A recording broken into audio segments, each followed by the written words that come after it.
오늘은 여러분들과 성령의 열매 중에 오래 참음에 대해서 말씀을 나누고자 합니다.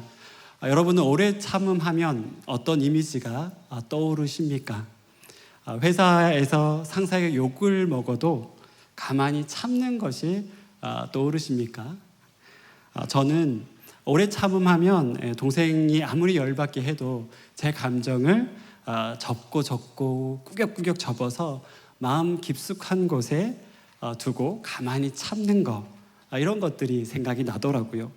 보통 오래 참음하면 상대방이 어떤 행동을 해도 불합리한 그런 행동을 하고 언행을 해도요, 내 감정을 숨기고 가만히 참는 것을 말합니다. 하지만 저는 오늘 본문을 묵상하면서 우리가 생각하는 오래 참음과 하나님께서 말씀하시는 오래 참음이 다르다라는 것을 알게 됐습니다. 특별히 이삭을 통해서 오래 참음의 진정한 의미를 알 수 있었는데요. 오늘은 이삭에 관한 말씀을 여러분들과 나눠보고자 합니다. 이삭의 인생에는 두 가지 아주 빅 이슈가 있었습니다. 첫 번째는 리브가를 만나는 그런 장면에서 첫 번째 이슈가 있었고요. 그 아내를 맞이하는 장면이죠. 두 번째는 오늘 본문인데, 우물을 파고 그 땅을 정착하면서 토착민과 치열하게 다투는 장면입니다. 창세기 26장 12절에서 13절의 말씀이 이렇게 말씀합니다. 이삭이 그 땅에서 농사하여 그 해에 100배나 얻었고 여호와께서 복을 주심으로 그 사람이 창대하고 왕성하여 마침내 거부가 되어 이삭은 가나안 지역에 흉년이 들자 물이 풍성한 이집트로 내려가려고 했습니다. 점점 내려가다가 블레셋 지역까지 오게 된 것이죠. 여러분들의 이해를 돕고자 지도를 하나 가지고 왔는데, 동그라미 친 곳이 블레셋 지역입니다. 블레셋에서 조금만 더 내려가면 이집트인데요. 블레셋 지역은 이스라엘 남서쪽에 해당하는 지역이었습니다. 하나님께서 이집트에 내려가지 말고 블레셋에서 멈추라고 말씀을 하셨던 것이죠. 그런데 오늘 말씀을 보니까 하나님께서 낯선 그 땅에서 복을 주셔서 큰 부자가 되었다라고 이렇게 말씀하고 있습니다. 그런데 이삭이 점점 부유해지자 그 땅에 살고 있었던 토착민들과 우물을 두고 다투게 됩니다. 처음에 이삭은 아버지 아브라함이 블레셋 지역에 파놓았던 우물을 이용합니다. 그런데 이삭이 다스렸던 부락이 더 큰 공동체가 되니까 이 우물만으로는 부족했던 겁니다. 그래서 다시 우물을 팠는데 이번에는 대박이 났습니다. 우물뿐만 아니라 물의 근원, 즉 지하수가 터진 겁니다. 그때 이삭은 이렇게 생각했을 겁니다. 이 한 부족의 족장으로서 그 많은 공동체원들을 거느리는 게 얼마나 부담스럽습니까? 수많은 가축을 먹이려면 더 많은 물이 필요한데 이제는 됐다, 그런 생각을 했을 겁니다. 그런데 그때 그랄의 목자들이 와서 이 우물과 지하수는 자기의 것이라고 주장합니다. 사실 정말 어이가 없는 거죠. 우물을 파는 일이 쉬운 일이 아닙니다. 지금도 우물이 터질 확률이 30%에서 40% 정도밖에 안 된다고 하던데요. 그때는 훨씬 더 낮았겠죠. 그리고 우물을 파기 위해서 많은 노동력과 시간이 필요합니다. 그런데 토착민들이 와서 그 우물을 또 지하수를 꿀꺽 삼키려고 하니까 이 사실 쉬운 문제가 아닙니다. 근데 그때 이삭이 어떤 선택을 했을까요? 또 그렇게 우물을 포기할 수 있었던 그 선택의 이유는 무엇이었을까요? 저희 교회는 교회 건물이 없는 교회잖아요. 그것이 이 교회의 철학이기도 한데, 근데 갑자기 서울고등학교에서 내년부터 나가라고 하면 얼마나 암담하겠습니까? 그런데 그때 저희들이 선택할 수 있는 경우의 수가 3가지이죠. 첫 번째로는 버틴다. 이렇게 하기는 좀 쉽지 않겠지만, 두 번째로는 항의하거나 싸운다. 세 번째로는 다른 곳으로 이동해서 새롭게 시작한다. 만약 우리가 다른 곳에서 이동해서 새롭게 시작되면 여러분 장소 알아봐야 되죠. 예배시설 새롭게 세팅해야 되죠. 주차장 문제 해결해야 되고요. 차세대 예배 장소도 마련해야 됩니다. 이런 일이 없겠지만 상상만 해도 정말 골치 아프고 여간 어려운 일이 아닙니다. 교회 전체를 담당하고 있는 문희고 목사님께서는 아마 정말 마음이 답답하실 겁니다. 이삭이 처한 상황이 딱 이런 상황과 비슷했습니다. 팔레스타인 지역의 그 우물은요, 삶의 근간이 되는 겁니다. 그래서 우물 때문에 당시에는 전쟁도 많이 일어났습니다. 그리고 우물과 지하수를 이 그랄 목자들이 억지를 부리고 또 했을 때 사실 수많은 사람들이 이것에 대해서 분노할 수밖에 없었던 이유도 바로 거기에 있는 거죠. 그런데 그런 일이 오늘 본문에 보니까 이삭은 5번이나 우물을 파기 위해서 이동했다라고 말합니다. 저희가 예배 장소를 5번 이동한다고 상상을 하면요, 생각만 해도 끔찍하죠. 그런데 이삭은 자신의 삶의 터전을 5번 옮깁니다. 두 번째 지도를 보면 이삭의 이동 경로를 표시해 뒀는데, 그랄에서 에셋에서 신나로, 신나에서 르호봇으로, 르호봇에서 브엘세바로 이동을 합니다. 지도에서 보시는 것처럼 이 장소들은 50km 근방 안에 있는 인접 지역입니다. 다 블레셋의 영향력 아래에 있는 지역이었죠. 창세기 26장 8절에 보니까 이삭은 블레셋에서 오랜 시간 거주했다라고 말씀합니다. 그도 그럴 것이 우물 하나를 파는데 정말 많은 시간이 걸렸거든요. 대략 그 당시에 우물이 한 20m에서 깊은 것은 70m까지 파 내려가야 되니까 보통은 몇 개월 정도 걸렸고 많이 걸리면 1년까지 걸렸다고 합니다. 그러니까 이주하고 정착하는 데 시간 걸리죠. 또 우물을 파는데 1년 정도 시간이 걸리니까 이 우물을 다퉜던 이 시간들이 아무리 적게 잡아도 10년, 많으면 20, 30년 정도 이삭이 고생했던 겁니다. 여러분, 이삭은 40살에 결혼을 했고요. 60에 야곱과 에서를 낳았습니다. 20년 동안 자녀를 갖지 못했던 것이죠. 그러니까 지금 이 분쟁이 일어나고 있는 이 시점이 적어도 이삭의 나이가 60세 이후였다라는 것을 알 수 있습니다. 이미 중년기를 지나고 있는 나이였죠. 그때 새로운 곳으로 이동한다라는 거, 젊은 시절보다 훨씬 더 어려웠다라는 것을 우리는 충분히 이해할 수 있습니다. 여러분, 나이가 들어가면 들어갈수록 세상이 더 두려워지거든요. 그런데 이삭은 이 우물을 포기하고 다른 곳으로 이동합니다. 어떻게 그럴 수 있었을까요? 창세기 26장 2절에서 4절 때문인데요. 우리 2절과 4절 말씀을 다 같이 한번 읽어보도록 합시다. 시작. 여호와께서 이삭에게 나타나사 이르시되 애굽으로 내려가지 말고 내가 내게 지시한 땅으로 거주하라.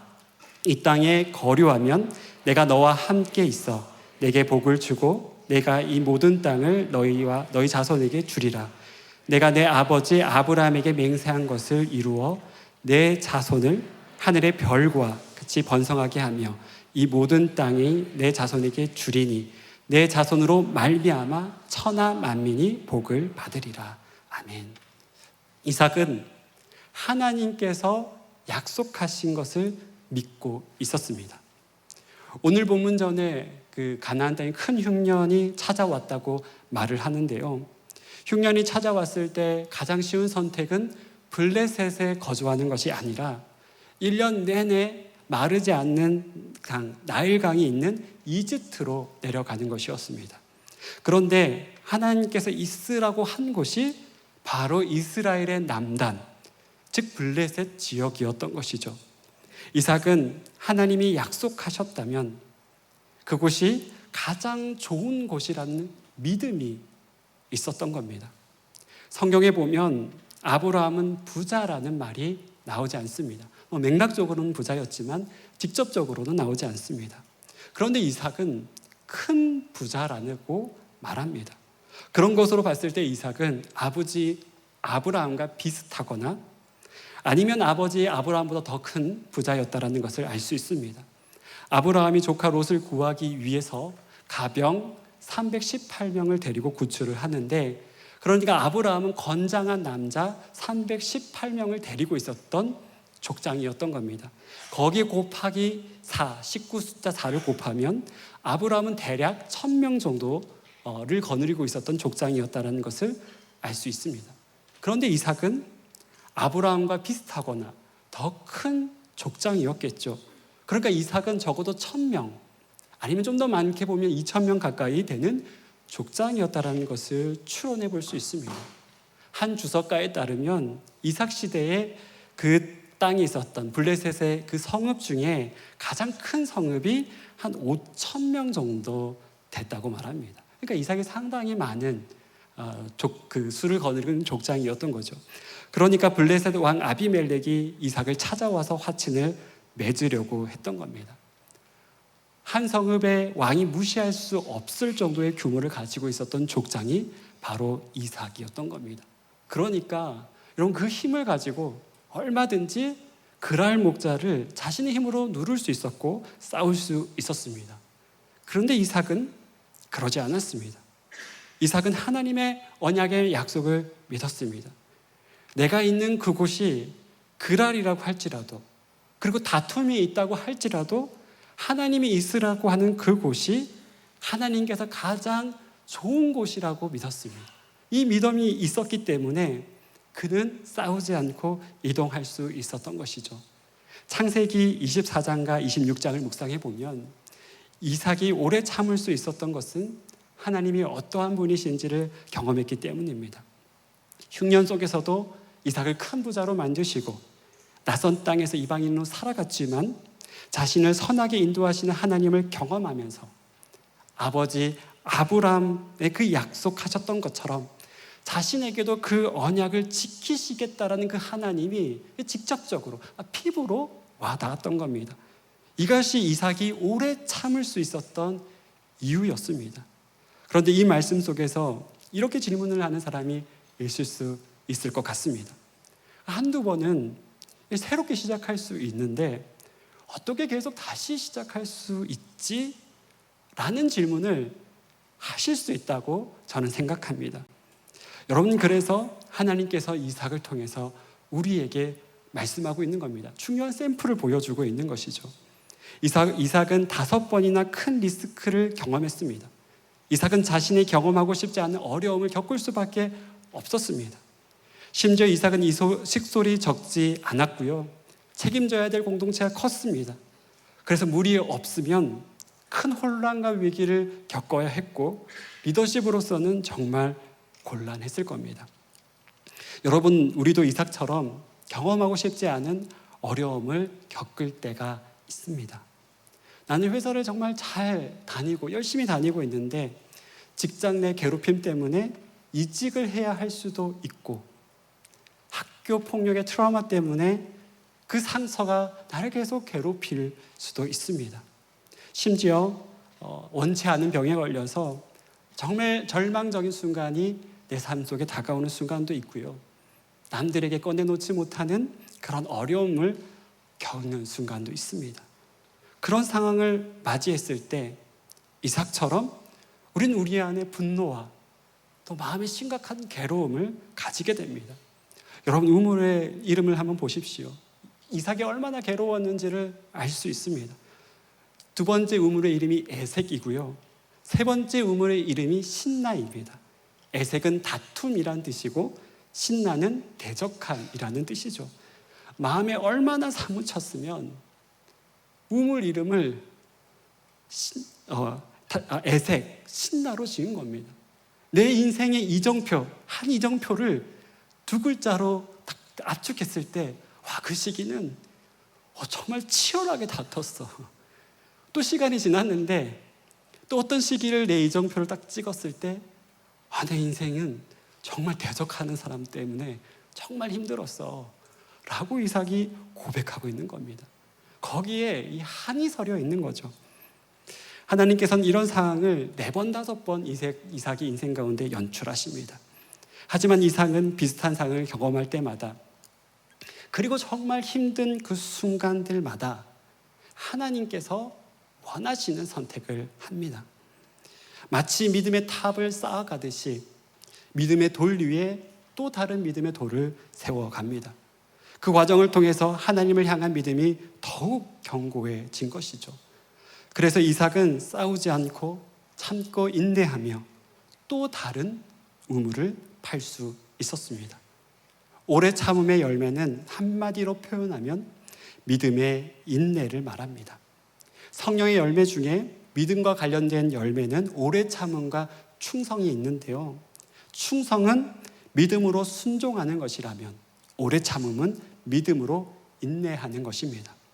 믿음은 오래 참음과 충성의 열매를 통해서 완성돼 가는 거죠. 그러기에 우리도 이삭처럼 한 번의 우물만 파고 잘 끝나면 좋겠지만 우리 인생 가운데 수없이 많은 우물을 파야 하며 살아가게 됩니다. 수능의 우물을 팠더니 몇 년 뒤에 취업의 우물을 파야 하고요. 또 취업이 끝나는 줄 알았더니 이직의 우물을 파야 합니다. 여러분, 그뿐입니까? 힘들게 사랑의 우물을 파서 그 사람에게 겨우 적응을 했던데 이별하고 다른 우물을 파야 하는 순간들도 우리에게 찾아옵니다. 새로운 우물을 파야 한다는 거, 여러분, 두려운 일이고 가급적이면 피하고 싶은 일입니다. 아버지 아브라함이 파놓았던 우물에서 여러분 잘 먹고 잘 살면 이삭도 좋잖아요. 정말 저는 서울 올라와서 그런 고백을 정말 많이 했던 것 같습니다. 아버지가 잘 파놓은 우물이 있으면 내가 정말 잘 먹고 잘 살 수 있었을 텐데 왜 이렇게 고생을 하나. 사실 이런 마음들이 우리 인간이 가지고 있는 공통적인 마음입니다. 그런데 만약 그랬다면 이삭은 자신의 하나님이 아니라 아브라함의 하나님으로 인생을 마무리했을 겁니다. 하지만 성경은 하나님을 표현할 때 아브라함, 이삭, 야곱의 하나님이라고 말씀합니다. 그렇게 표현하는 이유는 아브라함, 이삭, 야곱이 각자의 색깔은 다르지만 각자의 믿음의 길을 걸어가기 때문입니다. 자신이 깊이 교제하고 경험한 자기의 하나님이 된 것이죠.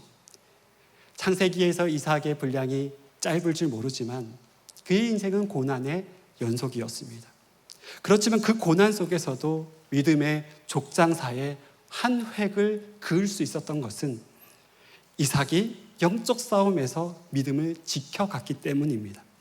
그리고 그 영적 싸움에서 하나님이 어떠한 분이신지 알아갔고 오래 참음으로 새로운 우물을 파는 것을 두려워하지 않았습니다.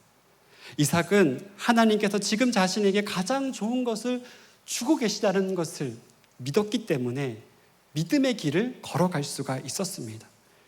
내 감정에 분노와 두려움은 있었지만 그곳에 머무르면서 무기력하게 가만히 있는 것이 아니라 새로운 길을 기대하며 걸어갈 수 있었습니다. 그리고 내가 컨트롤할 수 없는 상황이 오더라도 마음을 지킬 수 있었던 것은 하나님의 약속을 붙잡고 인내하고 또 인내했기 때문입니다. 그러니 여러분, 새로운 우물을 파는 것을 너무 두려워하지 마시길 바랍니다. 지금 여러분이 처한 상황이 하나님의 최선임을 믿으시길 바랍니다. 또한 지금 여러분에게 가장 좋은 것을 주고 계시다는 것을 믿고 믿음의 길을 걸어가시기를 바랍니다. 그런데 여기서 주의해야 할 것은 두려움과 상처 때문에 새로운 우물을 파지 않으려고 하는 것입니다. 우리가 하나님을 믿는다면 반드시 하나님은 우리를 움직이십니다. 하나님께서 우리에게 새로운 우물을 파려고 하는데 두려움 때문에 그 자리에서 머물고 움츠리고 있는 것은 믿음이 없는 행동입니다. 요즘 푸른 통독을 우리 청년들이 열심히 하고 있잖아요. 이번 주는 디모데 전후서를 읽을 차례입니다. 목회 서신인 디모데 전후서를 읽다 보면 마음 아픈 구절이 참 많습니다. 디모데 후서 1장 15절에 바울은 이렇게 자신의 아픔을 표현합니다. 아시아에 있는 모든 사람이 나를 버린 일을 내가 아나니 그 중에는 부겔로와 허모게네도 있느니라. 이렇게 말씀합니다. 바울의 목회 말년에 아시아의 많은 사람들이 바울을 버렸는데요, 그 중에 바울이 정말 사랑했던 동역자, 또 제자였던 부겔로와 허모게네도 있다라고 말합니다. 여기서 버렸다는 것은 완전히 관계를 단절한 거죠. 아시아는 지금의 튀르키예를 말하는데, 튀르키예는 바울의 핵심 사역지였고요, 평생을 바쳐서 교회를 세운 곳입니다. 대표적인 교회가 에베소 교회이죠. 그런데 이유는 다 알 수 없지만 그들은 바울과 완전히 관계가 끊어졌습니다. 이것이 목회자인 바울에게 얼마나 큰 상처인지 모릅니다. 저는 상상만 해도 그 송곳이 제 심장을 찌르는 것 같이 아픔이 느껴집니다. 목회를 하면서 가장 힘든 순간이 성도들에게 상처를 받는 겁니다. 그럼 목회의 근간이 흔들립니다. 다시 목회를 할 힘이 더 이상 나지 않습니다. 정말 내가 목회를 잘하고 있는 것이 맞나? 목회자로서 하나님을 나를 부르신 것이 맞나? 라는 근원적인 질문이 생겨납니다. 특히 자신이 사랑했던 성도가 떠날 때 그 아픔은 이루 말할 수 없습니다. 저희 장인어른이 일본에서 교회를 세우시고 지금도 선교를 하고 계신데요, 일본 선교가 정말 어렵잖아요. 한 명이 주님의 품으로 돌아오는데 정말 많은 시간이 걸립니다. 그래서 한 성도를 예수 믿게 하기 위해서 몇 년을 섬깁니다. 매주 한국어도 가르치고 또 식사로도 섬기고, 그런데 어느 날 아무 말 없이 교회를 떠나는 일본 성도들이 있습니다. 그러면 그렇게 강건하고 성령 충만했던 저희 아버님이 오랜 시간 끙끙 앓으시더라고요.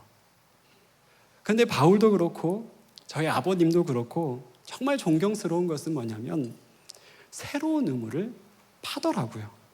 목회를 하는 것이 두렵지만 또 다른 성도들을 사랑하고 섬기는 것이 쉬운 일은 아니지만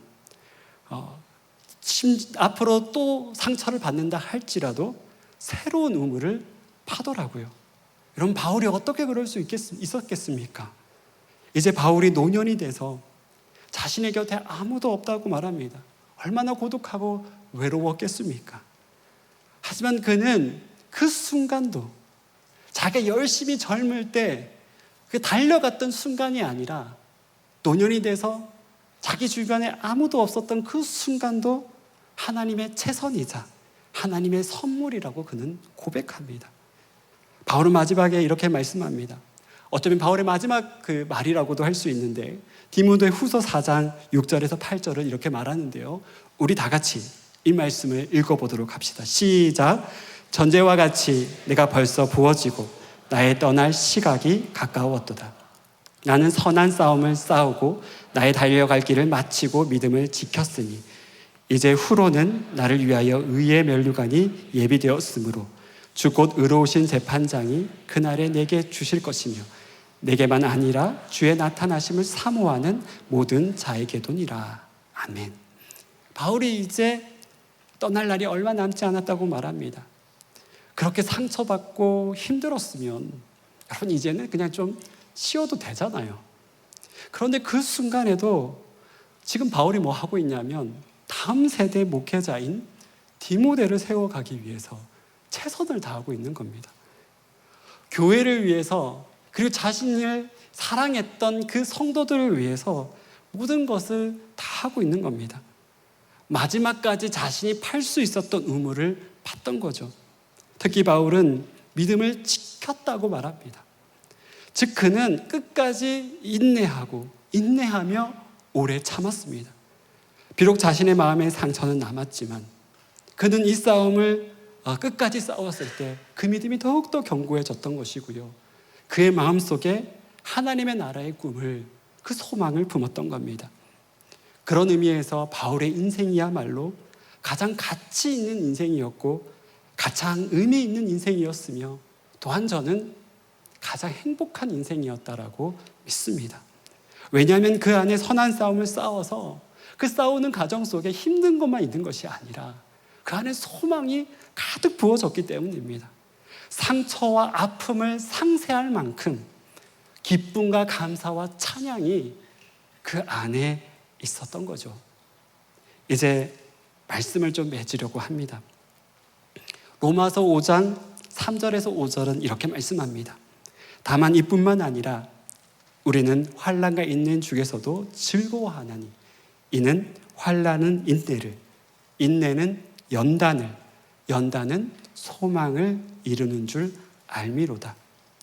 소망이 우리를 부끄럽게 하지 아니함은 우리에게 주신 성령으로 말미암아 하나님의 사랑이 우리 마음에 부은 바 됨이니. 우리의 삶에 우물을 계속 파야 하는 상황이 생길지도 모릅니다. 아니, 생길 때가 많습니다.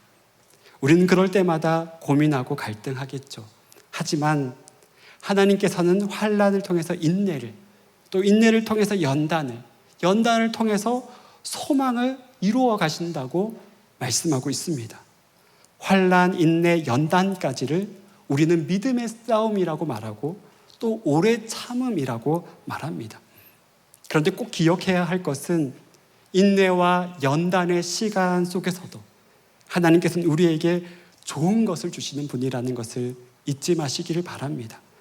그리고 그 상황 속에서 끝까지 버티고 그냥 수동적으로 머물러 있는 것만 있는 것이 아니라 새로운 우물을 파야 한다는 것, 또 그렇게 하나님께서 말씀하셨을 때 이삭처럼 주저하지 말아야 된다는 것을 여러분 반드시 기억하시길 바랍니다. 그럴 때 하나님께서 우리에게 소망을 주실 겁니다. 나를 통해서 하시는 일들을 보면서 내 인생이 정말 가치 있는 인생이라는 것을, 또 나를 통해서 만들어 가신 그 하나님의 나라가 얼마나 가치 있는 것이라는 것을 이 소망을 통해서 우리에게 보여주실 것입니다. 여러분, 사람은 소망을 먹고 살아가죠. 우리가 오래 참을 수 있는 것은, 믿음의 싸움을 인내할 수 있는 것은 다른 이유가 아닙니다. 하나님이 그냥 소망을 내 마음속에 부어주시기 때문에 우리는 그 소망 붙잡고 살아갈 수가 있는 겁니다. 우물을 파지 않는다면 소망도 없는 거죠. 우리가 우물을 팠을 때, 믿음의 싸움을 이기고 그 걸음을 걸어갔을 때 하나님께서는 반드시 우리의 삶 가운데, 또 여기 앉아있는 성도들과 또 우리 모든 청년들 가운데 소망을 부어주실 것이라 믿습니다. 그런 우리 귀한 청년들과 성도들 되시기를 진심으로 축복합니다.